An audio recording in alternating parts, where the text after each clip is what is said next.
Hey everyone, it's Melanie and welcome to the Mama's Den. I'm here with my homegirls, Felicia and Ashley today. Hey y'all. Hey, shout out to Cody. We miss you. We miss you, Cody. Cody skipped out on the hard questions today because today we are getting into your questions and comments, which is fun because we've been doing this for a little while now, and it's always nice to get feedback, and it's nice to be able to feel like we're directly connecting with the community. So thank you to everybody who sent in some questions and comments, and we're going to get into it and hopefully clear some things up for y'all today. Okay, so I have not read these. I have no idea what we're about to get into. We're just gonna go right in. Okay, so the first one I see here is Ebony in Atlanta. She said, hello. First, I truly enjoy listening to your podcast. In listening to the podcast about racism and education, for y'all listening, that's episode 9. Do you talk to your kids about racism? Okay, back to the question. In listening to the episode about racism and education, I wanted to address a comment I heard about our children attending schools of color. I live in Atlanta in a predominantly Black community and hear so often how our schools don't measure up. It's honestly disheartening because a lot of those voices are from our own people. I think a lot of times we perpetuate the narrative that our schools are less than, especially when we haven't stepped foot in these schools ourselves. What do you think we can do to improve the schools in our own community and quiet the stereotype that our schools are not good enough? My children attend schools in our area and are predominantly Black. Start paying the teachers more. Look. So I feel like I should answer that question because I did make a comment about inner city schools, but I do want to clarify something first. I don't believe that predominantly Black schools are less than at all. Like, right. Not at all. What I do know for sure that is just like scientific data is that inner city schools receive less funding. So no matter if that school is predominantly white, predominantly Black, they're just typically predominantly Black or, Hispanic of color schools. Those schools receive less funding. The teachers are typically underpaid. The classroom is overpopulated. And so it's not that the teachers are less than, they're not getting the same support. Right. So they're not able to, the schools they often underperform. Not a reflection of the children's true abilities, not a reflection of the teacher's ability to teach. I just remember we were touring a school recently, right? And I went to the school and they had one teacher, and I remember there was 15 kids in the class, which isn't a lot at all. But even still, I remember it was a first grade class, and I was just looking at the class how are these teachers really successfully teaching 15? I cannot even focus with my 4 kids. So imagine trying to teach 15 kids to read or 15 whatever. They actually had a teacher assistant who comes in every once in a while. I think they said once a week to help. But in my mind, I'm just I went to an inner city school, and I remember we were excited when we started getting our own school books because we used to have to share a book. Ooh. We couldn't even take the books home. They were you had to sit together during the class and basically do your homework to share the book, which is crazy. That is, I remember that too. Yeah. Pages ripped out. Yeah. Excuse me, I don't have that page. Right. And then in the suburbs, these kids have pools and computers. And I don't think our school got computers until maybe my senior year. We had a little computer lab, but it still wasn't the amount of computers that we had compared to the amount of students. So I think it's not about Black schools being less than, because there's amazing private schools, and especially in Atlanta, or I think in states where there are more Black people. There's this is what I was about to say. Diversity of schools. Shout out to you, Ebony, in Atlanta, because I've spent a lot of time in Atlanta. Atlanta is a bit of a unicorn. It in this is, country. And the success and the community and the of Black people in Atlanta is inspiring. Yes, and it's what a lot the prices of our homes. Yes, it's the prices of homes. Shout out, and the land you get and for the them. land. Shout out. And we've seen what we as Black people and people of color all over the country aspire to be what Atlanta has developed itself to be for Black people. Yeah. So, I think that also too, and I think it's wonderful that Ebony has this experience for her children, because Atlanta is designed that way. Right. They've built it to be that. So it's designed that way. I think you said it good. But I also think what Ashley is saying is it's the funding. Yeah. It's not the kids. Especially me growing up. I grew up in Northern California, and I was at predominantly Black schools growing up until I went to high school. And there is a huge difference in education. There's a huge difference in the teachers, and I think that even now when I work with nonprofits and they're all going into inner city, because we all know, and I mean, I know from California experience is that unfortunately that's just how it's carved out. Yeah. It's like there's no funding, there's no. So I think a great way to approach it is having Voting. the nonprofits come in, the voting, like all of these things. Like there's ways that they're trying to make it better, but I think the number one way is for people to start being more active in their communities. I think one thing, especially no matter your nationality, if your child is going to a school that you know is underperforming, is all these parents showing up, being active, participating, coming, trying to be a part of teacher, whatever, parent, I don't know, depending on what grade your kid is, sometimes they'll have like room moms and stuff. But I think us showing up and holding the school districts accountable and letting them know, like, we're here, we care about our kids' education. I know that presence from parents typically will help change things. So, and then voting in your local elections, knowing who's going to be distributing funds to schools and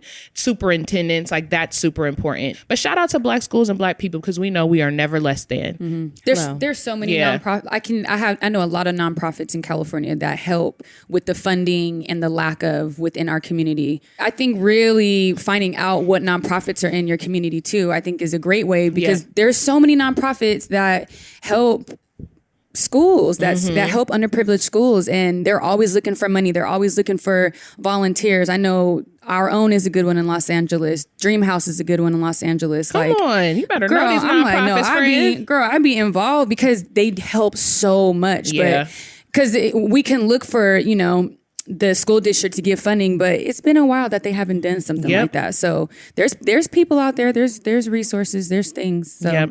Thanks, Ebony. Thanks, for your Ebony. feedback, sis. All right, what do we have here next? Random, not going in order. Karina in Miami, Florida.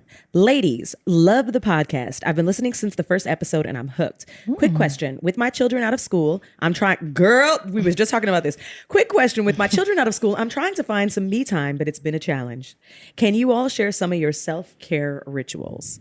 Felicia, want to go first? Yeah, I can go first. I love self-care rituals. If you can find a local camp. I know. Okay, so we were talking. Yeah, we were literally just talking about this. So off camera. Okay, so growing up in a single parent household, my mom had 3 of us, and she stayed putting us in camps and activities and stuff that was free. I think that is the best way to get self-care, and, to be able to carve yourself time to really just invest in yourself still, because look, we drive ourselves crazy with these kids in the summertime, sitting around wanting you to entertain. I'm not built for that. I'm not built to be a 24/7 mom. Like, I know myself. Girl, a camp. That's it. We were talking about that because I feel like I dropped the ball on that this summer, and I'm feeling it already 2 weeks in.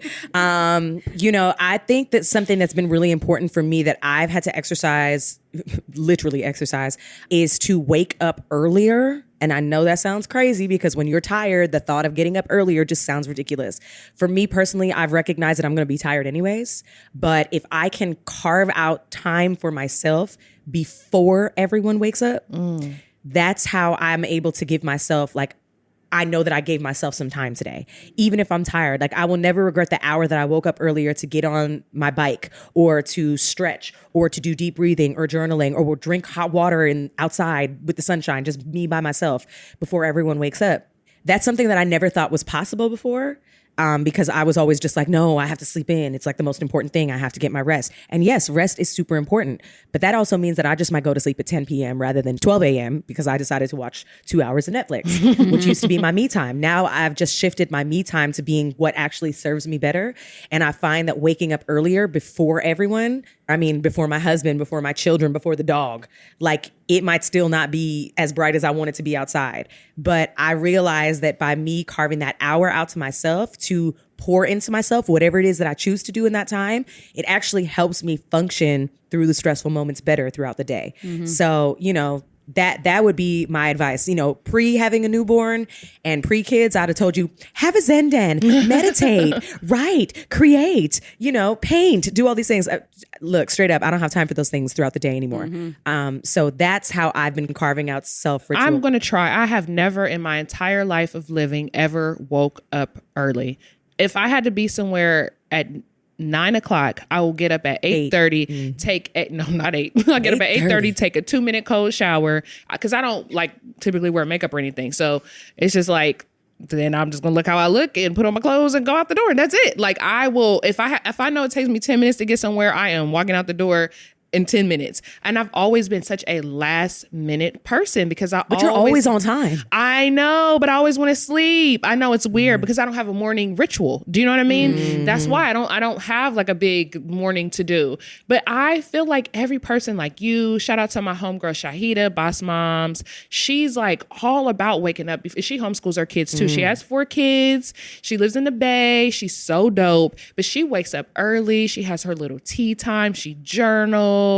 And then she like starts her day with her kids, and she's like, oh my God, she's an amazing mom. Like she skates with her kids and goes to the skateboard park and just does all these activities. And maybe it's because she wakes up early and has that time to herself. I think it does. I've been noticing the difference of how I've been able to not feel as lethargic or groggy in the morning when I wake up and I gotta go right into mom mode. It's like, oh, you trying to play catch up, especially if you didn't sleep well, you know? Yeah. And of course there are some days in the mornings where I'm just like, today's not the day. I can't get up at 5:30. How do you get up early when you're tired though? It's so hard for me. I'm so fucking tired. Do you go to bed late?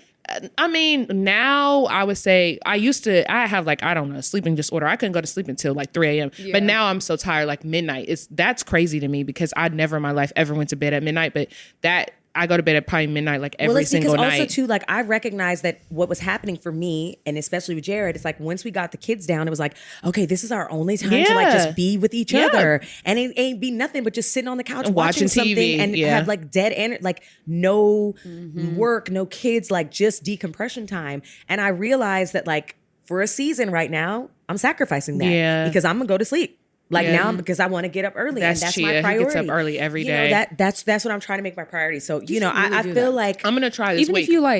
Even if you like wrote something, I think me like with my morning ritual is waking up early. A little bit earlier than the kids, but they're a part of like that morning wake up, and then I automatically jump into mom's mode. But the thing that I do is I prep a lot the night before, so that I don't have to wake up and do 100,000 things. Yeah, it's exactly. like, you know, and then I'll go to bed a little bit later. But then once I drop them off, it's like I go and get my coffee, I go on a walk, I go on a run. But that's like a part of your morning routine. Yeah. But then, okay, so if you Google your local like parks and recreation, you can find so many free resources. I don't want to say like find something for free, but literally it's parks and recreation in whatever your community, your city is. You go on there, they have so many activities, so many sports for the kids to go in for free. And if it's not for free, it's like $25 or something very they easy. usually have like even if it's $25, they usually have like those programs, where it either can be covered or the YMCA still exists, y'all. Yeah. This is year round. That's all me and my siblings did too. Winter sports. time, you know, they go on winter break, they go on spring break. Like you can find something, but you just have to look in advance because, like you said, everything gets filled. let me let y'all know. Do not wait till the summertime to register. You want to do that shit in the spring because if not, you might find yourself like me trying to find an open spot on a registration list that's 50 plus wait list people. And I'm like, who can take my child? Yeah, I really believe that. So me being a co-parenting mama,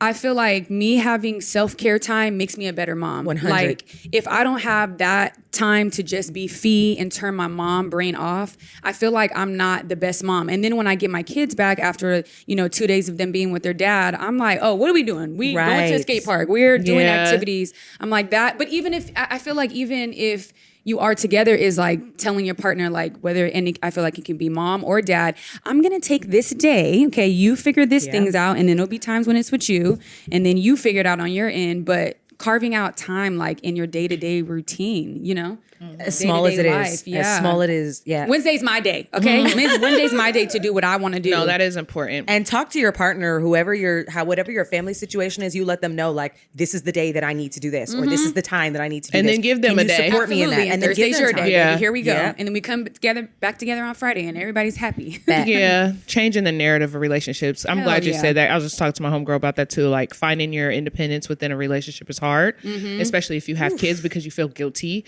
about doing anything and you're just like, we just have to be in the trenches together. But sometimes you just got to be like, bye. Yeah. One person suffers and the next person suffers. And then we just like enjoy each other on the third day. Or we suffer together. Yeah, I'm like, you suffering together. I'm like, nah. All right. What's next? Brianna in North LA County. It's very specific. What is that? What is that? North LA County? North LA County? I don't know. That's the Valley. That's Santa Clarita? I don't know. Yeah. She don't want y'all to know where she live. We'll have to Google that one. Okay. I love how it started. I don't even have a question. All right, LA, North County, what's going on here? Here we go. I'm just kidding. I just want to say how much I absolutely love the podcast. I look forward to every Monday knowing that a new episode is about to drop. I love each of you individually and follow you on social media. But when I listen to you guys on the podcast, I feel like we're honestly friends. I'm married and a working mother of a 2-year-old little girl, and I'm currently 9 months pregnant and another little girl on the way. You guys validate my experience as a mom, make me laugh, make me think, and absolutely make my day. This is As great. creepy as it sounds, I truly feel like I'm friends with you guys in my head and wish that was the actual case. You are, girl, Brianna, come on through. We're gonna have an event. You should Right? come, friend, in North LA County. Right. I don't know how far that is or where it's at, but come on. Keep doing this podcast and being you. That's beautiful. Thank you, girl. Brianna. Aw, That's why we do it. Sha. That's why That we makes do me it, feel because we know good. it's not just the four of us sitting here feeling like this. So, thank you for being a part of the community. All right. And one last one here. We got Jamelia in Dallas, Texas. So I was just listening to the episode about dating, and I've got a question for Felicia. Yeah. Are you still searching for your one? Do you have any tips for navigating dating as a single mama? I've got 2 boys who are 4 and 8, and let me tell you, they are game killers. It's hard in these dating streets, and I need some hope right now. Yeah, I hear you. I feel like it's hard, but I think I've pivoted from, am I searching? No, I'm not searching. I'm just being, and I'm attracting what I'm supposed to have, because I feel like when you're searching, it's just so much unnecessary pressure. You start looking for things, and I just want things to flow naturally. My options are open, of course, but I think also I had to change my mind on this idea of, because I have 2 kids, that, what did she say? What's the exact term that she said? Game killers? Game killers, yeah. Because at first I thought like, I have 2 kids. Like maybe people don't want to date people. I'm like, no. I had to really look at my mom. I'm like, my mom got remarried twice with 3 kids on her own. Come on, right. Mom. And I'm like, she's single now, but I'm like, but these men like took us on, as their own. So I'm like, no, it's possible. And I think that the right person is going to accept all of it. And I'm like, and my children are absolute blessings. Anybody would be blessed to be in the presence of peace and zen. Okay. So Yes. I'm like, if it's a game killer, baby, you're not supposed to be here. Like, because Hello. that comes first, So it's like, if they weed themselves out, girl, let them weed themselves out. Yeah. Girl. You don't want nobody that. My mom had a friend who game had killer. 5 kids, girl, 5 kids, and she found a man who loved her and her 5 kids, and they still married to this day. And I always blew my mind, because growing up, I always thought that was their dad, and my mom was like, that is not their birth father. Yeah, beautiful. No, absolutely not. So the right, Prerequisite. like you said, the right man is gonna want you no matter what. Yeah. I know somebody who got with a woman who was pregnant. Oh. She was pregnant, and he fell in love with her and raised that Shut baby like it up, was his for own. real? Yes, Girl. Yeah. Yeah. So anything is possible. Yeah. When you Riveting. find the right person. Yeah, but I do think taking off the searching part, because I really feel like when I was searching, I was so discouraged all the time. And I'm like, just chill, baby girl. And then when I started to chill, I'm like, whoa, dates popping up from left to right. Gotta keep up. What's your name again? Who am I on a date? I'm just kidding. Come on, dates left and right. Serial dating. I love that for you, though. I love it for me I too, do because too. I'm really figuring out, what do I like? What do I not like? I'm learning more about myself. I'm becoming more confident as I'm dating. I'm just learning how to date properly. I was not Never dating dated. Isn't that crazy? Yeah, that is crazy, I've because never I was the dated. same way. Never and I'm like, dated. why was I never dating before? I'm like, even in my relationship with their father, I'm like, partner, we never dated. We just jumped right in and had kids. I'm that's- thankful. I want but I'm that like, now. Isn't that crazy? I've been wanting to go. I feel like that's what I'm missing in my relationship with Chia sometimes. Like, we literally went from just kicking it, and even we weren't even really dating. We were just doing it. You know what I Yes, mean? girl. Like, we didn't go on a lot of dates. He would come to New York, then go back to What Columbus. that smack means. You know what that smack means. You know what that smack means. Come to New York, go back to Columbus. I would go to Columbus, go back to New York. Stupid.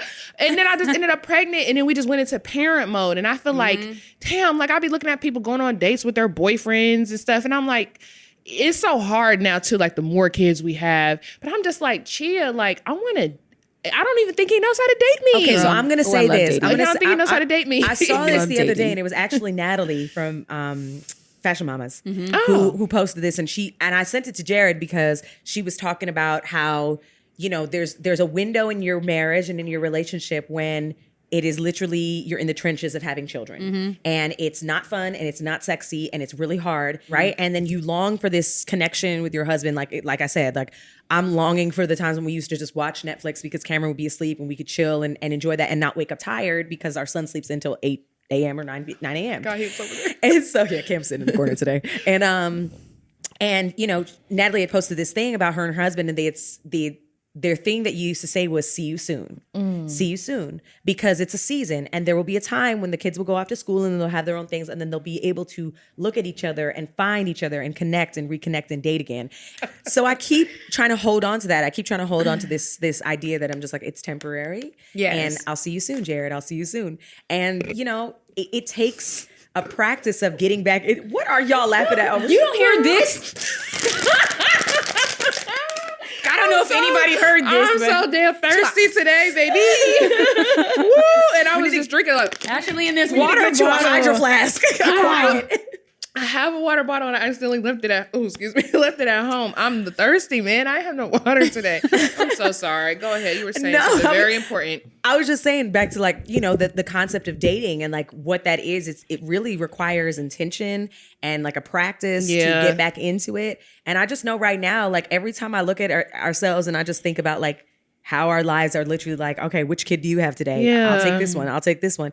And I just keep thinking, all right, it's a short while, which feels like a really long while, but we're going to have to get back to it because I miss it. Like prior to having kids, Jared and I dated. We dated all over the world. We would meet each other in different countries and cities. I mean, our slogan for our relationship, like low key between the two of us, is from one island to another. Because I love we that. fell in love on an island, then we went back to New York and continued the romance. And New York is technically an island. And then we traveled all over the world and been to so many islands together. And so we always say like from one island to another. And so like that thing that I just keep thinking, I'm just like, all right, like that's just the goal to get back to it. It's just the goal to get back to it.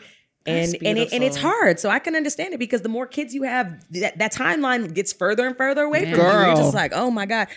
All right, I guess I'll see you in 3 years. You know? And so it's hard. It is really, really hard. And I want to shout out this little thing that I found the other day that was like, I don't know if you saw it. I posted it on my stories. It was a picture of these two characters, and they're just like, "So till death do us part." Oh yes, and it was like, so but then what cute. happens after we die? And then you see the ghosts in the afterlife, and they're just like, "Want to get coffee?" Oh, and it was like, "Yeah, that's so right," because cute. we're gonna be dating in every life. Yes, every so life. I think it is important. Like those dates are important, whether you're in a relationship, whether you're looking for love, whatever it is. Like I do think dating is important. I will also personally say that even in my single days, dating was not my thing personally with people that I really didn't care for because I get annoyed by people's energy very quick. I feel like Ashley, you might be the same. I was going to say The same way too. I just be quiet. I get annoyed really fast. Like somebody could do one thing. Like, Breathe wrong. One, like if you don't order something right on the menu, we're not, I can't. Yeah. Sir. Mommy. I don't know if y'all heard that. Mommy. Something funny to show you. What do you, no, not right now, sweetheart. Show me in 5 minutes, okay? Come on. No. Oh my, look at his. No, but you could rewind it and show me in 5 minutes. Come on. I can't, baby mommy's He looked just looking. like his daddy doing that face. Oh my God. I'll be right there, okay? Come on, little Jared. Okay. I love you. Come on. He's so funny. Speaking of which, this is my life. No dates. Bring your child to work day. Girl.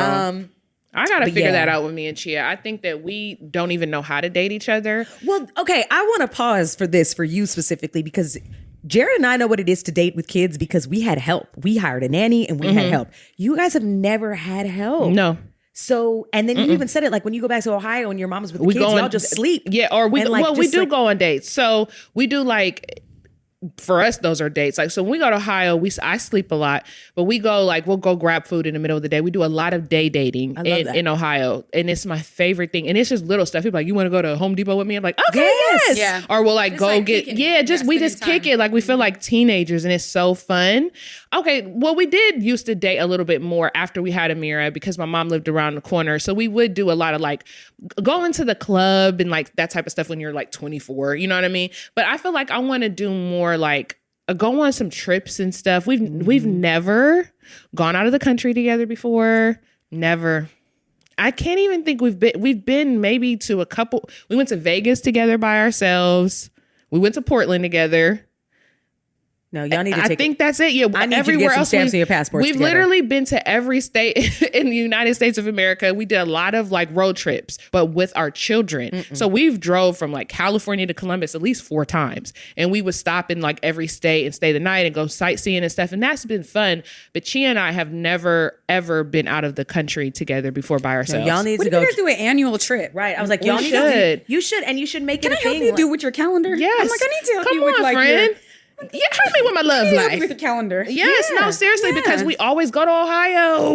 Well, you should we go to always Ohio, go to Ohio. drop the And kids off, Mexico. and then, Yeah, right, and then dip to get on a Mexico. plane, and then get on somewhere else. 5-hour And layover this- to drop the kids off. Listen, no, my mom will fly here. She's always down to come here. If I fly my mom here, but we just don't plan properly, and before we know, it's like the whole year is No, over. you And need, you need to make sure that there is I'm a gonna make plan. him do it now Yeah, because he that's has important. 2 months that he can use for paternity leave that he still hasn't used. No. He can use them before the year is up. Get it together. Okay. Be exercising paternity okay, leave. Felicia, call Chia. DM Yeah, him I'm and like, tell we him need to to take me figure on this a out. trip. But then I'm thinking too with the dating, I'm like, what if you guys did something to where you dated like, I don't know, like once a week. I mean, not once a week, sorry, once a month you do Yeah. like an activity. Like I'm very into, if a guy asks me on a date now, I'm like, I want to do something. Like I want to paint. Like I really want to take a pottery class. I'm Yeah. like, we're going to do something. And I need you to know that I want to, if we're in a relationship, Yeah. we need to keep this going. See, we even do if it that is stuff. once We a just month. always have our kids. We always have our kids with us. So like, Yeah, I'm like, and that's one of the things that I've loved about us. It's like we'll do whatever with them. We'll go on a boat. We'll go like hiking with them. We do everything with them. And Can so we we'll leave them home? That's the thing. Yeah, we need to leave them home. Well, just once a month. But I have to be fair. Jerome and Anna are always like, "We'll watch the kids. We'll watch the kids," and I always would be like, "No, no, no." So Why do you say no? I don't know. I think- don't like okay, to we need burden. to- I don't like to burden people. I like struggle. love and your kids. They love them, and I honestly trust them more than anyone with my kids. Shout out to Jerome, but like something ever happens to me or Chia or my mom, like he gets custody of our kids. So like I really trust him. Yeah. he's like my person. But him and Anna are amazing. I just think that before I had my 4th child, I just have I had therapy. I need to go to therapy because I have a lot of issues from my sister dying, a lot of like anxiety. Like even last night, Chia went to go get my John and Vinny's because they messed my order up. But shout out to John and Vinny's on Slauson Vinny's. because DoorDash would not deliver my food. And the manager called me and was like, listen, we're closed, but I remade your food. If you can come and pick it up, it's sitting here under the heater for you. I know. And I was like, what? It was so sweet. Amazing customer service. But anyways, Chia went to go get the food. I had anxiety until he got home. I started thinking everything like, what if he died and I was left here with all of these kids and then I had to raise them on my own? My mind just went super negative. Girl, don't worry, my mind has been there too. Yeah, but like that's a struggle of mine, I think, with leaving my kids with people because I'm always scared something's going to happen. So I need to work through that. But now that I have 4 kids, it's lessened because now they have Sophia coming to help during the day. So I think Anna just asked me yesterday. She was like, she in Paris, she went to Paris Fashion Week or whatever. She was like, when I come back, I'm taking the kids for 2 days and they're going to spend the night at my house and you and Chia are going to get a break. I really, Shout out to the I'm auntie. really, Yeah, she's I'm dope. looking. I really would love to see you be able to release that. I know. Like that's very, I very think important. I need shock therapy or something. Yeah, I'm like, I think that would be. She looks so cute. She's so pregnant. I love it. Our pregnant friend just walked by. Yeah, I'm like, we love. Yeah, I really. Yeah, I would love that for you. I'm Yeah, gonna I'ma pray work for on you. it. I know that sounds like No, very, I like- love people but praying I'm for like, me. I yeah. believe in it. Please do. And because I feel like that will. I mean, now that makes sense on why you haven't left the country, sis. yeah. With your man. I know. But Yeah. also, but to keep in mind, Chia and I we're not that old and we used to live off of one income and it just wasn't popping like that before. Like I wasn't working, I was staying home with Amira and we always laughed, but like we had a house and everything living in Ohio, but I remember we were making it work off of his income, and it wasn't like a whole lot. So I think now we are also sometimes stuck in that mentality of like, we have the finances now. conservative, Yeah, we're yeah. very, well, Chia is very conservative. There's another word that I would like to use, but we're going to say Frugal. Sure. That's a nice way of putting it with his Niggas money. love saying frugal. Yeah. You know, I'm a little frugal. No, you're cheap, bro. Yeah, you're cheap. Just say it what it is. Okay. When I hear that word, I'm like, Listen, his whole, let me tell you his something. last name, all it needs is a P. Cheap. That's what I tell him. Chia. Well, don't worry, y'all. I'm not a part of the dragging, okay? Listen, Chia. don't worry, Chia. y'all. My husband makes up for all of it because he be Oh, he on. like to spend the coin? Oh, okay. Jared would be like, "How much is that incense holder? $500? Yes." No, we don't need a $500 incense holder, sir. That's me. Me and Jared are the same thing. he likes nice Chia be things. like, how much is that? $2? Way too much money. Absolutely not. It's okay. Chia and I are going to be the ones that keep us afloat. Yep, forever. we We're going to be appreciate like, y'all. remember when we almost were homeless? That ain't going to happen. Nope. Not because we didn't want to spend that $2 that time. Listen, That's I'm always paying for luxury. Upgrade my flight, upgrade my hotel. Like, what are we doing? I don't want to do nothing. I always want the luxury life. And he's like, if you don't sit down somewhere, we have food at home. He's a mom. We got food at I home. get that too. I'm I glad get that you're too. like this then. I Yeah. get that too, though. I mean, I know we're so off topic at this point, but I think about it. I'm just like, my mom and dad, immigrant mentality, like worked so hard to have everything they had. Like my parents, when they first immigrated to Canada, were janitors. Like wow. they cleaned banks. And there's a funny story because my mom and dad found a bag of money when they were cleaning a bank. Did they keep it? They did not. They tripping. They turned it in. They turned it not. in. The way Karma set up, what? They turned it in. fine. Turn it in, also, Ashley. And also, you're an immigrant in the country. You ain't trying to go to Oh, jail. yeah. I'm not, wait. You know, but Well, where did they find that bag of money? it was in the At the bank that they bank. were cleaning. like in the bathroom. Like I don't know where it was, in somewhere, but they could have been trying to How set you them know up. that wasn't their Trying to blessing? set them up. Trying to set them up. Ain't nobody got time for that. But anyways, like I've seen my parents literally rebuild themselves, like going from having whatever status of who they were back home in Guyana to coming to Canada and being immigrants and starting literally like at the bottom with nothing, like living with my mom's brother in an apartment, like trying to figure it out, having to immigrate the kids later. Like my brother didn't even come with them. It was a whole story. Anyways, Those stories I've make me watched so my sad. listen. My parents. I've watched my parents build themselves up to the point that they still operate from like this like fresh immigrant mentality where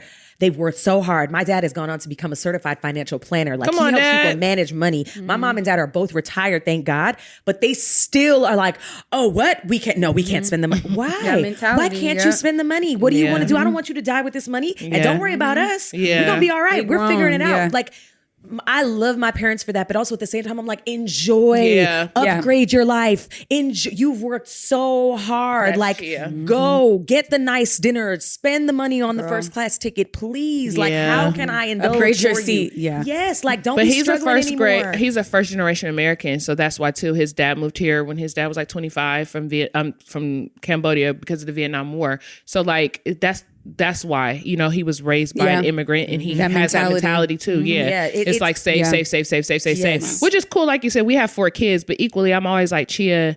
There has to be a space of like Yeah. saving and enjoying. Like Yes. I grew up without, so I am fully aware. Like I don't ever want to go back to that. But also, I watched my sister die at 24, so I kind of feel like I'm Live your going to life, enjoy some of the things in life that I work for. Like There's I a spent balance. my whole life working hard and never enjoy my things. And it's funny, who was it? Was it Shaquille O'Neal? I think it was Shaquille O'Neal or some famous basketball player that was like, I'm not giving my kids nothing. My kids aren't rich. Yeah, I'm rich. I'm rich. Oh, Yeah, yeah, he was like, I they gotta saw work. that. But I'm with like, I that. feel- absolutely. Yeah, like you can have the luxury of life, whatever I provide in my home, but I want my kids to work hard. Like it's Absolutely. It's technically, I'm gonna give you the tools so you can make your own money. I'm gonna give you the tools to make your own money. Like I think also too, all 3 of us share on our social platforms. Like we share such a private part of our lives, and it's like parenting, and then it's inspiring other people to parent and to think the way that we're thinking, or just kind of like open up their minds to new ideas. So whenever I am treating myself to something, I'm like, no, I help a lot of people. Because before I would think in this like scarcity mentality, because my mom is a single mom, even we all 3 of us are grown now, and she'll do things and I'm like, Mom, but you're not a single mama no more. Why you keep operating from this space? And I've had to I've had to practice it myself and show her like, hey girl, it's okay to get a first class ticket every now and then, or and she was saying that one of her ex told her the same thing, like, why you keep operating like a single mama? Like, we don't have to keep, why are you still going to the food bank, Mom? Like, what are you doing? My mom Like, does that because too down still. habits are I'll be hard like- to break. Yeah, and I'll be like, Yeah. Mom, we don't know. It's okay for you to go buy the steak. Like, it's only $25 when you really break it down. Yeah. Like, and I'm like, and my mom works even to this day, same thing, works so hard. I'm like, Mom, but that immigrant mentality, that's a single real mama thing. mentality, that's- Yeah, Yeah. I'm like, I feel like they're very similar, but I see so many of my friends that are like first gen, and the way that their parents parents put pressure on them Yep. of like, you got to follow this and you have to take care of me and this whole thing. I'm like, but, girl. and I have to tell my friends sometimes, I'm like, look, I feel it and I'm not going against like what you were being taught in your household. I'm like, but at what point in time do you get to like enjoy the fact that they came here and, you know, like you are living the American dream. Yes. Like where does this, I'm like, I feel like that's a whole nother episode messes too. up generational wealth too, because if you're always taking care of the people before you, you never have anything for you, and then there's Leave nothing to when there's- leave, right. and everyone's starting over from square one, like every single generation, and that is a problem within itself too, though. Yeah, It's like life, like you said, you lost your sister so young. Life is so fragile. And it's like, at the end of the day, we are all like, we're going to work hard and, you know, but I'm going to enjoy myself because Absolutely. we are literally going to not be here one day, Yep. you know? And all of these things, I'm like, but that's why I'm so big on experiences. It's like, I want to take a pottery class. I Yep. want to go on this date because that's an experience that I'm Yes. going to hopefully remember forever unless I Yeah. get dementia later. But girl, you know, Mustafa, we rebuke you know, that. I'm like, but you know, it's like, it's so important to like enjoy your life. Yes, be smart, girl. Don't be spending all the money in one spot. No, but enjoy it. Enjoy yourself. Yeah, that's hard too, though. It is, because I think it's just scary. But I was watching I now watch all these YouTube videos about like money management and how to spend your money wisely, and they're talking about like use your credit cards right now, don't Yep. use your cash, Yep, and like yep. all this stuff. So shout out to social media for just having tools and financial literacy yeah. that a lot of us didn't get growing up. But that's how I am too. I'm like, I want to help take care of my mom and other people, but equally it's like I have to have boundaries and have to be like, listen, I am working really hard and I want to enjoy the fruits of my labor. yeah, because it's just kind of like, what else is life for? Like, we're supposed to be frolicking in beautiful forests and eating fresh fruit and swimming in rivers anyways. Like, the rest of this shit is very ghetto. And this capitalistic ass world we live in is exhausting as fuck. And so I'm going to enjoy, you know, Your life. Yeah. Absolutely. I'm going to upgrade my seat every time. Upgrade your seat, upgrade your life in all metaphorical ways Yes. and analogies. Amen to that. Amen to that. And shout out to all our listeners. Keep on sending us Yes. notes and letters and thoughts. We love it. We love the was great. feedback. Yeah. We This love was community. great. We love it. We love it here. In the words of Felicia. I love it here. So in the future, if you have any questions or comments for all of you listening out there, when you go into the show notes where you stream this podcast, there will be a link. You can fill out a form and you can submit your comments or questions, or alternatively, you can submit a comment or a question on @BlackLove on Instagram. We'd love to hear from you, and we're looking forward to communicating in more ways. All right, y'all, be well. We'll see you next week. Yep. Bye. Bye.